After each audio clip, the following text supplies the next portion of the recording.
Hello, আসসালামু আলাইকুম। শুষ্ক হ্যালো বন্ধুরা, চুলের জন্য আপনাদের জন্য নিয়ে আসলাম যাদের এই চুল ভিডিওটি। রুক্ষ শুষ্ক এবং শ্যাম্পু করার পর অনেকটা ফুলে থাকে, আগাপাটা হয়ে থাকে, দেখতে ভালো লাগে না, তাদের জন্য এই ভিডিওটি। 2 চামচের মতো নারিকেল নেবেন। যাদের চুল বেশি তারা একটু বেশি নেবেন তেল। আমি 2 চামচের মতো নিয়েছি। তারপর অলিভ অয়েল তেল নেবেন পরিমাণ মতো 2 চামচ আমি নিয়েছি।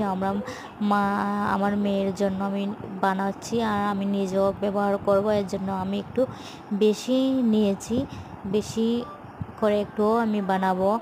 নিয়ে তারপরে গোলাপ জল পরিমাণ মতো 1 চামচ অথবা 2 চামচ নিতে পারেন, যা সবটুকুই পরিমাণ মতো নেবেন। নেওয়ার পরে দিবেন গ্লিসারিনটাও নেবেন। মানে গ্লিসারিনটা কিন্তু চুলের জন্য অনেকটাই ভালো, চুলের জন্য যেমন ভালো ত্বকের জন্যও ভালো। অনেকটা টান টান থাকে। তারপরে অ্যালোভেরা আপনারা পরিমাণ মতো নিয়ে নেবেন 1 চামচ।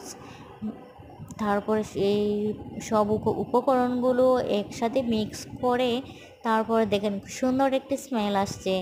এই স্মেলটা মনে হয় যে খেয়ে ফেলি, অনেক সুন্দর না, দুধের মতো। এবারে তারপর একটা সিরাম, আমার কাছে একটা কারি পাউডার সিরাম ছিল, এই সিরামটির মধ্যে আমি এটি ভরিয়ে নিচ্ছি।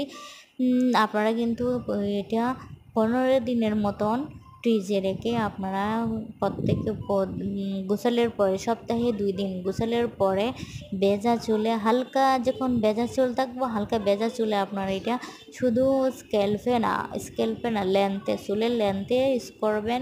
চুলের গোড়ায় দিলে কিন্তু চুলটা পড়ে যাওয়ার সম্ভাবনা থাকবে। সপ্তাহে 2 দিন দিবেন। ভালো লাগলে ভিডিও